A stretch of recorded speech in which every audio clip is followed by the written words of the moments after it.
እግዚአብሔር ያለው ሰው ሁሉ አለው። ጥበብ አለው፣ ዕውቀት አለው፣ ጤና አለው፣ ሀገር አለው። ብቻውን ሆኖ ከሰራዊት ይልቅ አሸናፊ ነው። አሁን በጣም ዝም ብላችሁ አስቡት። ስትፈሩ፣ ስትደነግጡ፣ ምን በላ ስትሉ፣ እሞት ይሆን ብላችሁ ስትፈሩ ድንግጥ ሲለን ይህን ማሰብ አለብን። እግዚአብሔርን ታሞ ያስታመመው ማን ነው? እግዚአብሔርን ታስሮ የጠየቀው አለ? እግዚአብሔር ተርቦት ያበላው ማን ነው? እግዚአብሔር በርዶት ያለበሰው አለ? እግዚአብሔር ቸግሮት ያበደረው ማን ነው? እግዚአብሔር ተገፍቶ የፈረደለት ማን ነው? አንዳችም እንኳን የለም። ግን ለሱ ሳናደርግለት ለወንድማችሁ አድርጋችኋልና ለኔ ያደረጋችሁልኝ ብሎ ያላደረግንለትን አደረጋችሁልኝ የሚል ነውና ልብስ ለብሰው ከጸጋ እግዚአብሔር የተራቆቱ ምግብ እየበሉ ነፍሳቸው የተራበች ሰው እየገደሉ ሰው እያጠፉ ጉልበታቸው ሰው እየደመሰሰ ነፍሳቸው ግን የደከመች በዘመድ ብዛት የታጀቡ ከሰራዊተ መላእክትና ከቅዱሳን አንድነት ግን የተለዩ ደካሞች በብዙ በልዩ ልዩ መልክ ያጌጡ የተዋቡ ነፍሳቸው ግን ከቁራ የጠቆረች የጨለመች የከረፋች የከፋች ባማሩ በተሸለሙ በተጋረዱ ቤቶች ይኖራሉ። በሰማይ ቤት ግን ስደተኞች ናቸው። ያወቅን ይመስላቸዋል፣ ግን አያውቁም። ለእነዚህ ሰዎች አልቅሱላቸው። ሀብታም ሁነው ድሃ የሆኑ የሚመስላቸው ሰዎች አሉ።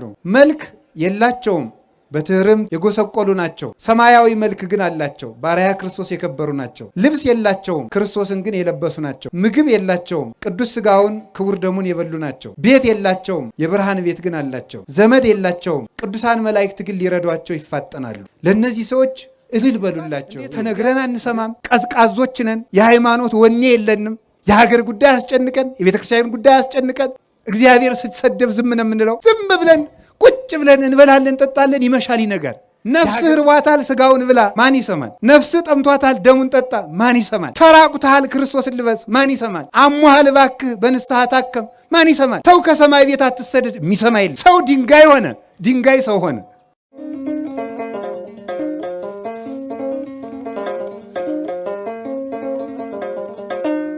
በስመ አብ ወወልድ ወመንፈስ ቅዱስ አህዱ አምላክ። በስመ አብ ወወልድ ወመንፈስ ቅዱስ አህዱ አምላክ። በስመ አብ ወወልድ ወመንፈስ ቅዱስ አህዱ አምላክ። በባህሪው ሞት በመንግስቱ ሽረት የሌለበት ቅድመ ዓለም የነበረ ዓለምን በማይመረመር ጥበቡ የፈጠረ ትንኝንም ሳይዘነጋ የሚመግብ ስጋችንን ለብሶ ከውድቀት ያነሳን መድኃኒታችን ኢየሱስ ክርስቶስ በልባችን አስበን በአንደበታችን ተነግረን ስለማንፈጽመው ስለ ቸርነቱ ከባህሪ አባቱ ከአብ ከባህሪ ሕይወቱ ከመንፈስ ቅዱስ ጋር ለዘላለም የተመሰገነ ይሁን። እግዚአብሔርን የወለደችልን እናታችን ቅድስት ድንግል ማርያም ወላዲተ አምላክ፣ ነቢያት፣ ሐዋርያት፣ ሰማዕታት፣ ደናግል፣ መነኮሳት፣ ቅዱሳን መላእክት ሁላቸው ስማቸውን እናመሰግናለን። በረከታቸው ይደርብን። ብፁዕ አባታችን አቡነ ኤርምያስ የሰሜን ወሎ ሀገረ ስብከት እና የቅዱስ ሲኖዶስ አባል፣ ክቡር አባታችን መምህር አባ ኃይለ ገብርኤል ፍስሐ የሀገረ ስብከቱ ስራ አስኪያጅ፣ እንኳን ለቅዱስ ላሊበላ የዕረፍት በዓል በሰላም አደረሳችሁ። ለመታዘዝ ነው እንጂ የሚያስተምሩን ብፁዕ አባታችን አቡነ ኤርምያስ ናቸው።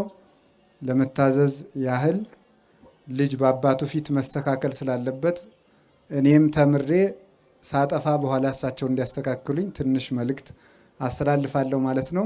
የሁሉ ባለቤት እግዚአብሔር ልቡናችንን ይክፈትልን። ኩሉ ይትካሃል ለዘየአምን፣ ሃይማኖት ላለው ሰው ሁሉ ይቻላል። እስኪ ሁላችሁ ለሚያምን ሁሉ ይቻላል በሉ። እንደገና በሉ። እንደገና በሉ። ለሚያምን ሁሉ ይቻላል። ስንቱ ይቻላል? ሁሉም ይቻላል። ሃይማኖት ላለው ሰው፣ ሃይማኖት በልቡናው ላለው ሰው፣ ሃይማኖት ለጸናለት ሰው ሁሉ ነገር ይቻለዋል። ሃይማኖት ማን ነው ሲባል ባጭር ቃል ሃይማኖት እግዚአብሔር ነው። ሃይማኖት ላለው ሰው ሁሉ ይቻላል ማለት እግዚአብሔር ላለው ሰው ማለት ነው። እግዚአብሔር ያለው ሰው፣ እግዚአብሔር በልቡ ላለው ሰው፣ በኑሮው ባንደበቱ በሁለንተናው እግዚአብሔር ያለው ሰው ሁሉ አለው። በዚህ ዓለም ሁለት አይነት ሰዎች አሉ ይላል ቅዱስ ዮሐንስ አፈወርቅ። አንደኞቹ ከአንዱ ክፍል ያሉት ድሃ ናቸው፣ ሀብታም የሆን ይመስላቸዋል። ሁለተኞቹ ደግሞ ሀብታም ናቸው፣ ድሃ የሆኑ ይመስላቸዋል። ሁለት ሰዎች አሉ። ለድሆችም ድህነታቸውን ልናስረዳቸው፣ ለባለጸጎችም ባለጸግነታቸውን ልናስረዳቸው ይገባል ይላል። ድሃ ሆነው ሀብታም የሆኑ የሚመስላቸው የሚባሉት ልብስ ለብሰው ከጸጋ እግዚአብሔር የተራቆቱ ምግብ እየበሉ ነፍሳቸው የተራበች ሰው እየገደሉ ሰው እያጠፉ ጉልበታቸው ሰው እየደመሰሰ ነፍሳቸው ግን የደከመች በዘመድ ብዛት የታጀቡ ከሰራዊተ መላእክትና ከቅዱሳን አንድነት ግን የተለዩ ደካሞች በብዙ በልዩ ልዩ መልክ ያጌጡ የተዋቡ ነፍሳቸው ግን ከቁራ የጠቆረች የጨለመች የከረፋች የከፋች እንዲህ ያሉ ሰዎች አሉ። ያወቅን ይመስላቸዋል ግን አያውቁም። ለነዚህ ሰዎች አልቅሱላቸው። ባማሩ በተሸለሙ በተጋረዱ ቤቶች ይኖራሉ፣ በሰማይ ቤት ግን ስደተኞች ናቸው። እንዲህ ያሉ ሰዎች ፍጹም የተዋረዱ ሰዎች ናቸውና ድህነታቸውን ንገሯቸው በጊዜ ባለጸጋ እንዲሆኑ ይላል። ሀብታም ሆነው ድሃ የሆኑ የሚመስላቸው ሰዎች አሉ። መልክ የላቸውም፣ በትህርምት የጎሰቆሉ ናቸው። ሰማያዊ መልክ ግን አላቸው፣ በአርአያ ክርስቶስ የከበሩ ናቸው። ልብስ የላቸውም፣ ክርስቶስን ግን የለበሱ ናቸው። ምግብ የላቸውም፣ ቅዱስ ሥጋውን ክቡር ደሙን የበሉ ናቸው። ቤት የላቸውም፣ የብርሃን ቤት ግን አላቸው። ዘመድ የላቸውም፣ ቅዱሳን መላእክት ግን ሊረዷቸው ይፋጠናሉ። ለእነዚህ ሰዎች እልል በሉላቸው ይላል። እንደዚህ በእውነት ለእንደዚህ አይነት ሰዎች ቀድስዎ ለብእሲ ዘይሃምም አለ ነፍሱ፣ ሰውነቱን ላስጨነቃት ሰውነቱን ለገሰጻት ሰው ለዚህ ሰው ምስጋና ይገባዋል ይላል ኢሳይያስ። ለጌታችን ለኢየሱስ ክርስቶስ ነው ፍጻሜው፣ ግን እሱን ለመሰሉ ሰማዕታት ሁሉ ለቅዱሳን ሁሉ የተነገረ ነው። ስለዚህ እግዚአብሔር ያለው ሰው ሁሉ አለው፣ ጥበብ አለው፣ እውቀት አለው፣ ጤና አለው፣ ሀገር አለው። ብቻውን ሁሉ ሆኖ ከሰራዊት ይልቅ አሸናፊ ነው እግዚአብሔር ያለው ሰው። ስለዚህ ለሚያምን ሁሉ ይቻላል ብሎ አንድ ጌታችን መድኃኒታችን ኢየሱስ ክርስቶስ በሚያስተምርበት ጊዜ ልጁ የታመመበት ሰው መጥቶ መምህር ሆይ ቢቻልህ እርዳኝ ቢለው ቢቻልህ ትላለህ እንዴ? ለሚያምን ሰው ሁሉ ይቻላል አንተ አታምንም እንጂ ብሎት ነበረ። ሃይማኖት ሰማያትን ምድርን አጽንቶ አኑሯል። ብዙ የማይቻሉ ነገሮች በተፈጥሮ ያልተቻሉ በእውቀት ያልተቻሉት ነገሮች በእምነት ተችለዋል። እንደ እውቀት ሰው ካረጀ በኋላ አይወልድም። ሴት ከ45 ዓመት በኋላ ወንድም 90 ዓመት ሞልቶት አይወልድም። እንደ እምነት ግን ተችሏል። እንደ እውቀት የሌለ ነገር አይመጣም። ካለ ነገር ያለ ነገር ይፈጠራል። ያለውን እንጨት አጋጭተን ወንበር ጠረጴዛ እንሰራለን። ከሌለ ነገር ግን ያለ ነገር ማምጣት አይቻልም። እንደ እምነት ግን ይህ ዓለም አልነበረም፣ መጣ። እግዚአብሔር የሚያስደንቀን ያለውን ዓለም መጠበቁ ሳይሆን የሌለውን ዓለም ማምጣቱ ነው። ሰውም ጠበቅኩ ይላል፣ ሰራዊትም ጠበቅኩ ይላል፣ አጥርም ቤት ይጠብቃል ይባላል። እግዚአብሔር ግን ያለን የሚጠብቅ ብቻ ሳይሆን የሌለንም የሚጠብቅ ነው። ቅዱስ ጎርጎርዮስ ተአርር ዘይዘረውከ ታስተጋብ ተአርር ዘይዘራይከ ታስተጋብ ዘይዘረውከ፣ አንተ ያልዘራኸውን ታጭዳለህ ያልበተንከውን ትሰበስባለህ ብሎ አንድ ጨካኝ ባሪያ ለእግዚአብሔር የተናገረውን ሲተረጉም ምን ይላል? መክሊቱን ሰጥቶ መክሊቱን ከቀበረ በኋላ አንተ ክፉ ባሪያ ለምን በሰጠው መክሊት አላፈራህም ቢለው፣ አይ አንተ ያልዘራኸውን የምታጭድ ያልበተንከውን የምትሰበስብ እንደሆን ካውቄ ፈርቼ መክሊትን ወስጄ ጉድጓድ ቆፍሬ ቀበርኩት ብሎት ነበረ። ካዛ ምን አለው? ተአምረኒኑ ከመብስ የድሩቅ አነ፣ እኔ ጨካኝ ሰው እንደሆንክ ታውቀኛለህ። ካልበተንኩት ካልዘራሁት የማጭድ ካልበተንኩት የምሰበስብ እንደሆንክ ታውቀኛለህ። ካወቀኝ ለምን ትያግባይ ከወርቄ ውስጥ ማይዴ፣ ለምንድን ነው መክሊቴን ያልመለስክልኝ ብሎት ነበረ። ታዲያ ይህንን ሊቁ ቅዱስ ጎርጎርዮስ ሲናገር ይሄ ሰውዬ እግዚአብሔርን ወቅሶታል። ያልዘራኸውን ታጭዳለህ ያልበተንከውን ትሰበስባለህ ብሎ ወቅሶታል። እሱ የወቀስኩ መስሎት ነው እንጂ እውነቱን ነው። እግዚአብሔር ያልዘራውን የሚያጭድ ነው። እግዚአብሔር ያልዘራውን ያጭዳል፣ እግዚአብሔር ያልሰበሰበውን ያልበተነውን ይሰበስባል ይላል። ምስጢሩ እንዲህ ነው። እንዴት ነው እግዚአብሔር ያልዘራውን ያጭዳል? እግዚአብሔር ያልበተነውን ይሰበስባል? አዎ ይላል። እንዴት? ሰው ከበቀለ እንጨት ቤት ይሰራል። ሰው ከበቀለ ልጥ ገመድ ፈትሎ ቤት ይሰራል ሰው። ነገር ግን ሰው ከበቀለ እህል እንጀራ ይጋግራል፣ ቂጣ ቆሎ ያዘጋጃል፣ ካለ ነገር ነው። እግዚአብሔር ግን ያልዘራውን ያጭዳል ማለት የሌለውን ዓለም ከሌለ ነገር አምጥቶታል። ካለመኖር ማምጣቱ ያልዘራውን ማጨዱ ነው። ስለዚህ እግዚአብሔር እውነትም ያልዘራውን የሚያጭድ የሌለን የሚያመጣ ካለመኖር ወደ መኖር አሁን በጣም ዝም ብላችሁ አስቡት። ስትፈሩ ስትደነግጡ ምን በላ ስትሉ እሞት ይሆን ብላችሁ ስትፈሩ ድንግጥ ሲለን ይህን ማሰብ አለብን። እግዚአብሔር ይህን ዓለም ከየት አመጣው? ለዚህ ሰማይ ጎተራ አልነበረውም። ለዚህ ምድር አዳራሽ አልነበረውም። አልነበረም፣ መጣ። እግዚአብሔር ያልዘራውን የሚያጭድ የተዘራውን ማጨድማ ገበሬም ይችላል። እግዚአብሔር ግን ያልዘራን ያጭዳል፣ ያልበተነው ይሰበስባል። እንደገና ደግሞ ተመልከቱ፣ ያልሰጡትን ተቀበልኩ ይላልና እውነትም እግዚአብሔር ያልዘራውን አጭዳል ይላል። ያልሰጡትን ተቀበልኩ ይላል። ለምሳሌ ለእግዚአብሔር እኛ አብልተነው እናውቃለን? ለእግዚአብሔር አጠጥተነው እናውቃለን? አሁን ዛሬ ዝክር ይዘከራል። ከዚያ ዝክር እግዚአብሔር ይቀምሳል? አይቀምስም። ከዚያ መጠጥ እግዚአብሔር ይቀምሳል? አይቀምስም። እኛ ከሰራነው ቤት እግዚአብሔር እንግዳ ሆኖ ይስተናገዳል? እግዚአብሔርን ታሞ ያስታመመው ማን ነው? እግዚአብሔርን ታስሮ የጠየቀው አለ? እግዚአብሔር ተርቦት ያበላው ማን ነው? እግዚአብሔር በርዶት ያለበሰው አለ? እግዚአብሔር ቸግሮት ያበደረው ማን ነው? እግዚአብሔር ተገፍቶ የፈረደለት ማን ነው? አንዳችም እንኳን የለም። ግን ዘገበርክሙ ለአሐዱ ምሉኑ እሳት ሊተገበርክሙ፣ ለሱ ሳናደርግለት ያልዘራውን ያልበተነውን ይሰበስባል። ለሱ ሳናደርግለት ለወንድማችሁ አድርጋችኋልና ለእኔ ያደረጋችሁልኝ ብሎ ያላደረግንለትን አደረጋችሁልኝ የሚል ነውና እግዚአብሔርማ እውነትም እንዲህ የሚያደርግ ነው ይላል። ቸሮ አምላካችን እግዚአብሔር ስሙ የተመሰገነ ይሁን። ታዲያ እግዚአብሔር ያለው ሰው ሁሉን ይችላል። በሃይማኖት መካንነት ተችሏል። አሁን እግዚአብሔር ያሳያችሁ ክርስቶስ ያመልክታችሁ። አንዲት ጠጠር ወደ ውሃ ብንወረውር ጠጠሪቱ ትሰጥማለች። ግን ይሄ ሁሉ ዓለም ያለው በውሃ ላይ ነው። ለምንድን ነው የማንሰጥመው? በእግዚአብሔር ከሆነ ይቻላል። እግዚአብሔር ቻይ ካላላት አንዲቱ ጠጠር ባህር ውስጥ ጥልቅ ትላለች። እግዚአብሔር ቻል ስላለው ግን ዘአጽንዐ ለምድር ዲበ ማይ፣ ይሄ መሬት ያለው ከውሃ ላይ ነው፣ አንሰጥምም፣ በሱ ጸንተን እንኖራለን። እግዚአብሔር ቻል ሲለው ሁሉ ይችላል። እግዚአብሔር ቻል ካለው ጠጠርም ተዋግቶ ይገላል። እግዚአብሔር ካላለው ደግሞ ሰራዊትም ማመድ ይሆናል።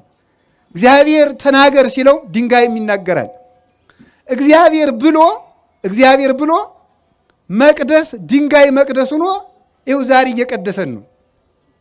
እግዚአብሔር አልል ሲል ደግሞ እንደ እግዚአብሔር ፈቃድ መኖር ሲያቅድ ሰው ድንጋይ ሆኗል። ዛሬ እግዚአብሔር ብሎለት እንቀመጥበት የነበረ ድንጋይ በቅዱስ ላሊበላ ጸሎት መቅደስ ሆኖ ሰው ይቀድሳል። አልልልን ብሎ ደግሞ እኛ ዛሬ ድንጋዮች ሆነናል። ተነግረን አንሰማም፣ ቀዝቃዞች ነን፣ የሃይማኖት ወኔ የለንም። እግዚአብሔር ስትሰደብ ዝም ነው የምንለው። ዝም ብለን ቁጭ ብለን እንበላለን፣ እንጠጣለን፣ ይመሻል ይነጋል። የሀገር ጉዳይ አስጨንቀን፣ የቤተ ክርስቲያን ጉዳይ አስጨንቀን፣ ለሀገርና ለቤተ ክርስቲያን መጨነቃችስ ቀርቶ ለራሳችን በተጨነቅንለት። ለራሱ ያልሆነ ህዝብ ለሀገር ይሆናል ብላችሁ ነው? ለራሳችን እኮ አልሆንም። ነፍስህ ርቧታል፣ ስጋውን ብላ፣ ኧረ ማን ይሰማል? ነፍስህ ጠምቷታል፣ ደሙን ጠጣ፣ ማን ይሰማል? ተራቁተሃል፣ ክርስቶስን ልበስ፣ ማን ይሰማል? አሞሃል፣ እባክህ በንስሐ ታከም፣ ማን ይሰማል? ተው ከሰማይ ቤት አትሰደድ፣ የሚሰማ የለም። ሰው ድንጋይ ሆነ፣ ድንጋይ ሰው ሆነ። ላሊበላ እንደምታዩት ድንጋይ ሰው የሆነበት ሀገር ነው ላሊበላ። ምን ማለት ነው? ይሄ ድንጋይ ከሰው በልጦ ይመሰክራል፣ ከሰው በልጦ ይናገራል፣ ከሰው በልጦ ይቀድሳል። ግን እዚህ ያለ ነው ወጣቶች ግን እንደዚያ ናችሁ። እንዳትቆጡ፣ ይህ ሰውዬ ሊሰድበን የመጣ እንዳትል። ወጣቱ አሁን እዚህ ላሊበላ የምትኖሩት እንደዚህ ድንጋይ ናችሁ። አሁን ወደ መቅደስነት እንደለወጠው ቅዱስ ላሊበላ መቅደስ ድንጋይን መቅደስ አድርጓል። ድንጋይ የሆን ልጆቹን እኛንም መቅደስ ለመሆን ያብቃል። ሰው የእግዚአብሔር መቅደስ ነበረ፣ ረከሰ። ዛሬ የኃጢአት ማደሪያ ሆኗል። በእውነቱ ማለት እግዚአብሔር ሲል ድንጋይ ሰማይ ሆነ። ላሊበላ ማለት በኢትዮጵያ ያለ ጽርሐ አርያም፣ በኢትዮጵያ ያለ ገነት፣ በኢትዮጵያ ያለ ብሔረ ሕያዋን፣ በኢትዮጵያ ያለ ብሔረ መላእክት፣ ሰባቱ ሰማያት ላሊበላ ውስጥ አሉ። እንደምታውቁት ቻል ሲል ነው። አሁን እግዚአብሔር ያሳያችሁ በመጽሐፍ ቅዱስ ተጽፏል። እኔ አሁን መጽሐፍ ቅዱስ ስንማር ከሚደንቀኝ ነገር መካከል እግዚአብሔር ኖህን እንዲህ አድርገህ ወርዱን እንዲህ አድርገህ ቁመቱን እንዲህ አድርገህ መርከብ ስራ አለው ይላል። አሁን ለእኔ ቢነግረኝ እንዴት አድርጌ ልገጣጥመው ነው እላለሁ። አሁን እግዚአብሔር እንዲህ አድርገህ ገጣጥም ቢለኝ አይቻል አውቅም። እንዲህ ያለ መርከብ ይቻላል? አሁን የኖህን ኖህ ከሰራው በኋላስ ቢሆን እንዲህ አድርጋችሁ ግጠሙ ብንባል መግጠም እንችላለን? አንችልም። ተመልከቱ፣ አይቻልም። ከአንድ መቅደስ ሰማይን እቀርጻለሁ ብሎ ማሰብ እንዴት ይቻላል? ለሚያምን ግን ይቻላል። እምነት ላለው ከአንድ ድንጋይ ሰማይ ይሰራል። ቅዱስ ላሊበላ ምድርን ሰማይ ያደረጋት፣ እኛ ደግሞ ምድርን ሲኦል እያደረግናት ነው። እንዲህ ያለ ቅዱስ ሳዊሮስ ወኮነ ሰማይ ዓለመ ወዓለምሂ ሰማይ ኮነ ወስብሐት ተመልከቱ ለዘወለዶ አብ በምስጢር ዘይትረከብ ወለደቶ ቅድስት ድንግል በምስጢር ዘይትረከብ ወስብሐትኒ በውስተ ሰማይ ኮነ በዲበ ምድር ይላል። እነሆ ዓለም ሰማይ ሆነ፣ ዓለምም ሰማይ ሆነ፣ ሰማይ ዓለም ሆነ ይላል። ወኮነ ሰማይ ዓለመ ሰማይ ዓለም ሆነ አለ። ወዓለምሂ ሰማይ ኮነ ዓለም ደግሞ ሰማይ ሆነ አለ። ይሄ የተፈጸመው አንደኛ በክርስቶስ ልደት ነው። ሁለተኛ በቅዱስ ላሊበላ ዘመን ሰማይ ዓለም ሆኗል፣ ዓለም ሰማይ ሆኗል። ዓለምን ሰማይ ሰማይን ዓለም ያደረገ ብቸኛው ንጉሥ ቅዱስ ላሊበላ ነው። ዓለምን ሰማይ አድርጎታል። ለምን? ሰማያትን አምጥቶ እዚህ ያሳይቶናል። ስንሞት ብቻ ነበር እኮ የምናየው መንግስተ ሰማያትን። መንግስተ ሰማያትን ማየት የሚቻለው ሙተንም ለዚያውም ከጸደቅን ነው። እንደ ሞትንም እኮ አናየውም። ገና ደግሞ ክርስቶስ ሲመጣ ነው። መቆያችን ገነት ነው። እግዚአብሔር ለኢትዮጵያ ከዋለላት ውለታ መካከል በሰማያት ሂደን የቅዱሳን መላእክትን ማህሌት መንግስተ ሰማያት ገብተን ከመቅመሳችን በፊት እስከዚያ ባረቦልነት በቅዱስ ያሬድ ዜማ ስትቀምሱት ቆዩ፣ የሰማዩን ማህሌት ቅመሱት፣ በሰማይ የምትኖሩት ኑሮ ማለት ይሄ የቅዱስ ያሬድ ማህሌት ነው ብሎ አቀመሰን። የማይቋረጥ አሁን እንደምታውቁት በዓለ ሃምሳ ነው አይደል? አበቃብን አላላችሁም? አበቃ አይደል? ሰሞኑን እንግዲህ ጾም መጣ፣ ነገ ሰኞ በዓለ ሃምሳ ለምንድን ነው ሳናቋረጥ የምንበላው? እግዚአብሔር በአብይ ጾም ገፍቻችኋለሁና ልካሳችሁ ብሎ ነው አይደለም እኮ። ለምንድን ነው በዓለ ሃምሳ እንዲሁ ዝም ብለን ረቡዕም ዓርብም የምንበላው? ለማይቋረጠው ለመንግስተ ሰማያት ረፍት አረወን ትሁናችሁ ብሎ ነው። ቅምሻ ናት። አሁን እናንተ 50 ቀን በላችሁ ብሏችሁ ደስ ብሏችኋል። ይሄማ ቀላል ነው። ሆድ ቁርጠት፣ ራስ ፍልጠት የሌለበት ምግብ ያለበት የማይቋረጥ ረፍት እሰጣችኋለሁ ለማለት ነው። ስለ ጾማችሁ ፈንታ፣ ስለ ድካማችሁ ፈንታ፣ ስለ ራባችሁ ፈንታ የማይቋረጥ ረፍት ያለበት ሀገር እሰጣችኋለሁ ለማለት ሳናቋርጥ እንድንቀምስ ያደረገን ስለዚህ ነው። እንደዚሁም ሁሉ መንግስተ ሰማያት ፀሐይ፣ ጨረቃ፣ ከዋክብትን የማትፈልግ ብርድ የሌለባት፣ ረሃብ የሌለባት፣ ከገቡ መውጣት ካገኙ ማጣት የሌለባት፣ አንተ ትልቅ ሰው ነህ በላይ ቁጭ በል፣ አንተ ትንሽ ሰው ነህ በታች ቁጭ በል የማይባልበት፣ አንተ ንጹህ አልለበስክም፣ አንተ ንጹህ ለብሰሃል የማይባልበት፣ አንተ የገሌ ዘር ነህ፣ አንተ የነገሌ ዘር ነህ የማይባልበት፣ አንተ ሊቅ ነህ፣ አንተ ደንቆሮ ነህ የማይባልበት፣ አንተ ሹም ነህ፣ አንተ አልተሾምክም፣ አንተ ባለጸጋ ነህ፣ አንተ ድሃ ነህ፣ አንተ ተምረሃል፣ አንተ አልተማርክም የማይባልበት እኩል ሰው ሁሉ ክርስቶስን መስሎ ወይ ከውኑ ተመልከቱ ለሃን ተመልከቱ ለሃደ መሬተ ለሃዱ ኖላዊ ለአንድ እረኛ ለክርስቶስ አንድም መንጋ የምንሆንባት ወይ ወሀገራት ዘይትፈቅድ ተመልከቱ ፀሐይ ወርሃ ያብርሁ ላቲ ያች ሀገር አለ ተመልከቱ ፀሐይን አብሪልኝ ጨረቃን አብሪልኝ ከዋክብትን ድመቁልኝ የማትል ክረምትና በጋ በጋና ክረምት ማልትና ሌሊት ብርድና ሐሩርና ቁር የማይፈራረቁባት ደዌና ጤና የሌለባት ማግኘትና ማጣት የሌሉባት ለብሶ መራቆት የሌለባት ሀገር ለመስጠቱ ማስረጃ ይሆነን ዘንድ የቅዱስ ላሊበላ መቅደስ የመንግስተ ሰማያት መያዣ ነው። የመንግስተ ሰማያት አረወን ነው። በሃይማኖት ሰማይን አምጥቶ ከምድር ሰራው። በሃይማኖት ሰማይ ወደ ምድር ወረደ። በእውነት በቁሙ ቅዱስ ዮሐንስ በራዩ ወሪክዋ ተመልክ ወሀገርሰ ቅድስት ወለሀገርሰ ቅድስት ሀዳስ ኢየሩሳሌም ሪክዋ እንዘ ተወርድ እምሰማይ ወተውበት ለጓለ መሕያው ወስርጉት ይእቲ ከመመራት ለምታ ይላል። ታላቂቱ ኢየሩሳሌም አለ ራዕየ ዮሐንስ ምዕራፍ 20 ላይ ሲናገር ተመልከቱ። ወሪኩ ሰማይ ሐዲሰ ወምድር ሐዳሰ እስመሰሰለ ሰማይ ቀዳማዊ ወምድርኒ ቀዳማዊት። አሮየው ሰማይ አለፈ፣ አሮየቱ ምድር አለፈች፣ አዲስ ሰማይ አዲስ ምድር አየው አለና አዲሲቱ ኢየሩሳሌም ከሰማይ ወደ ምድር ስትወርድ አየዋት ይላል። ቤተ ክርስቲያን ተሰጠች፣ ድንግል ማርያም ለሰው ልጆች ተሰጠች ማለቱ ነው። በቁሙ ግን በሰማያዊት ኢየሩሳሌም ክርስቶስ ከመጣ በኋላ በቀኙ ለመቆም ካበቃን ዓለም ሳይፈጠር የሰራውላችሁ መንግስተ ሰማያት ኑ ውረሱ ብሎ ከማስረከቡ በፊት ቅዱስ ላሊበላ ሰማይን አውርዶ ኢየሩሳሌም ሰማያዊትን አውርዶ ያሳየን የሃይማኖት መስታወት ነው። እሱን የሰራልን እግዚአብሔር የተመሰገነ ይሁን። ለጊዜው በእውነቱ እንዲህ ይላል አባቶቻችን ምን ይላሉ መሰላችሁ? በወንጌል መራይከነ ወበነቢያት ናዘዝከነ። በሐዲስ ኪዳን ስጋ ለብሰህ እስከምታድነን ድረስ በነቢያት ስታጽናናን ቆየህ አሉ። መንግስተ ሰማያት ገብተን ፍጹም ረፍት እስከምናገኝ ድረስ በቅዱስ ላሊበላ መቅደስ ሲያጽናና ሊቆይ ያስቧል እግዚአብሔር ማለት ነው። የቅዱስ ላሊበላ መቅደስ መጽናኛችን ነው እና ሁሉ ይቻላል። ይሄን ያደረገው በእምነት ሁሉን ችሎ ነው። ቅዱስ ላሊበላ በእምነት የቻላቸውን 3 የማይቻሉ ነገሮች ልናገርና ስለ ህንፃው አንድ ነገር ተናግሬ ትምህርቴን ጠቀላለሁ። ብፁዕ አባታችን አስተካክለው የኔን ደግሞ ያስተምሩናል። አላችሁ ይሆን? እግዚአብሔር ከሁላችን ጋር ይሁን። እንደምታውቁት አባ ጊዮርጊስ ዘጋስጫ አብርሃምን ሲያመሰግን እንዲህ ብሎ ይናገራል። አብርሃም 3 ጸጋ አለው ይላል። 3 ጸጋ፣ አንደኛው ምንኩስና፣ ሁለተኛው ሰማዕትነት፣ ሶስተኛው ባለትዳርነት ነው። 3 አንድ ሰው ነው፣ ግን 3 ክብር አለው። ስለዚህ አብርሃም መነኩሴ ነው። ደግሞ መነኩሴ ያገባል እንዳትሉ ደግሞ እንደዚያ ስላችሁ ጊዜ ችግር እኮ ነው። ስለዚህ ተመልከቱ፣ በመጽሐፍ ቅዱስ ኦሪት ዘሌዋውያን ምዕራፍ 11 ላይ ጭልፊት አይበላም ይላል። ጭልፊት አይበላም ማለት ምን ማለት ነው? ጭልፊት አይበላም ማለት የሚረባውን ሳይሆን የማይረባውን ኃይለ ቃል ሞጭልፎ የሚሄድ ሰው አይጸድቅም ማለት ነው። ሰምታችሁ? ጭልፊት አይበላም እንጂ ስለ ጭልፊት ሊወራ ተፈልጓል። ምስጢሩ ጭልፊት አይበላም በሉ እስቲ። አሁን ቃል ነጥቆ የሚሮጥ ሰው አይጸድቅም፣ ምስጢር የሚይዝ ነው እንጂ ማለት ነው። ስለዚህ ጭልፊት እንዳትሆኑ ማለት ነው። ስለዚህ ምን አለ? አብርሃም ዘመዶቹን ጥሎ ከካራን በመሰደዱ የመነኮሳት አባት ነው ይላል። እግዚአብሔር አብርሃምን ተገዘርልኝ ብሎታል። አብርሃም ወደማያውቀው ሀገር ነው ሄደ። ወደማያውቀው ሀገር በመሄዱ ለመነኮሳት እግር እንጂ ሀገር የላቸውም ይላሉ አባቶቻችን። መነኮሳት እግር አላቸው እንጂ ሀገር የላቸውም። ዘመዳቸውንም አያውቁም፣ ዘርም አይቆጥሩም። እንዲያውም አንድ ባይታዊ በበረሃ እየኖረ አባትህ እኮ ሞተ ቢሉት ኮንከ ጸራፌ እስመ አቡየ ኢይመውት ለዓለመ ነው። ለምን ትሰድበኛለህ? የኔ አባት አይሞትም ማለት ምን ማለቱ ነው? አባቴ ማን ነው ማለቱ ነው? እግዚአብሔር ነው ማለት ነው። አባቴ እግዚአብሔር ነው። የሚሞት ዘር አትቁጠርልኝ፣ የኔ ዘር በሰማይ ነው ብሎ መናገሩ ነበረ። ስለዚህ አብርሃም የማያውቀውን ሀገር ምን አደረገ? የሚያውቀውን ሀገር ትቶ ወደማያውቀው ሀገር ሄደ። በዚህ አብርሃም የመነኮሳት አባት ነበረ። በስደቱ ቅዱስ ላሊበላ በስደቱ በጸሎቱ በትርምቱ የመነኮሳት አባት ነው በእውነቱ ማለት ነው። ለእኛም ለመነኮሳት ተስፋችን ነው። ቅዱስ ላሊበላ አግብቶ እንደ መነኩሴ የኖረ ነው። ከዚህ የተነሳ የመነኮሳት ክብር አለው።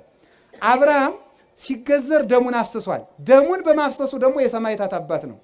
ቅዱስ ላሊበላ አባታችን ከወንድሙ ተገርፎ በፈሰሰው ደሙ ደግሞ የሰማዕታት አባት ነው። የሰማዕትነት ክብር አለው። ለሚገፉትም መጠጊያቸው ነው ማለት ነው። ከቅድስት ወለተ ክብራ ደግሞ ጋር ኑሮ ዘር ቡሩክ በመተካቱ እንደገና ደግሞ ከሷ ጋር በአንድ መጋረጃ ኑረው ቅዱስ ስራ በመስራቱ ደግሞ የባለ ትዳሮች አባት ነው። ስለዚህ ቅዱስ ላሊበላ የመነኮሳት መጠጊያቸው፣ የሰማዕታትም በጸሎቱ ረዳታቸው፣ የባለ ትዳሮችም ደግሞ ጥጋቸው ነው። ለምንሰደደው ስደታችን፣ ለመነኮስ ነው ምንኩስናችን። ላገባችሁም ትዳራችሁን ቅዱስ ላሊበላ ይባርክልን። ለሚያምን ሰው ሁሉ ይቻላል። አንድ ሰው አንድ ስራ መስራት አቅቷል።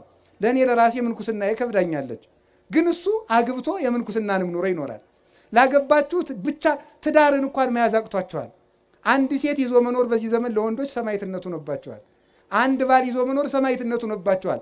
ቅዱስ ላሊበላ ግን ደግሞ ትዳርም እያለው ደግሞ ሰማዕት ነው። እኛ ከየቱ ልንጠጋ ነው? ወይ ትዳሩ አልተሳካ፣ ወይ ምንኩስናው አልተሳካ፣ ወይ ክህነቱ አልተሳካ። በዚህ ዘመን 3 የደፈረሱ ምንጮች አሉ። ክህነት፣ ትዳርና ምንኩስና ናቸው። ሀገር ሰላም የሚሆነው እነዚህ 3ቱ ምንጮች ንጹህ ሲሆኑ ነው። ከንጹህ ትዳር ንጹህ መነኩሴ ይገኛል። ከንጹህ መነኩሴ ንጹህ ካህን፣ ንጹህ ሊቀ ጳጳስ፣ ንጹህ ፓትርያርክ ይመጣል። ከደፈረሰ ትዳር ንጹህ ካህን አይገኝም፣ ንጹህ ምንኩስና አይገኝም። ካልነጻ ምንኩስና ንጹህ ጳጳስ ሊገኝ አይችልም። 3ቱ ምንጮች ደፍርሰዋል። ስለዚህ በእውነቱ አባቶች የቅዱስ ላሊበላ ከሆናችሁ ወጣቶችም እርኩሰታችሁን ትታችሁ በየቦታው ፈረንጆቹ እዚህ ሊጎበኙ እየመጡ የሚያስተምሯችሁን እርኩሰት ትታችሁ እንደ አባታችሁ እንደ ቅዱስ ላሊበላ ወይ ከተቀደሰ ትዳር ተጠጉ። ወይ ተሰደን አላማረብን መከራውም ሳይቀርልን መንግስተ ሰማያትን ማጠን ከአንዱ እንድንጠጋ አምላከ ቅዱሳን ይርዳን።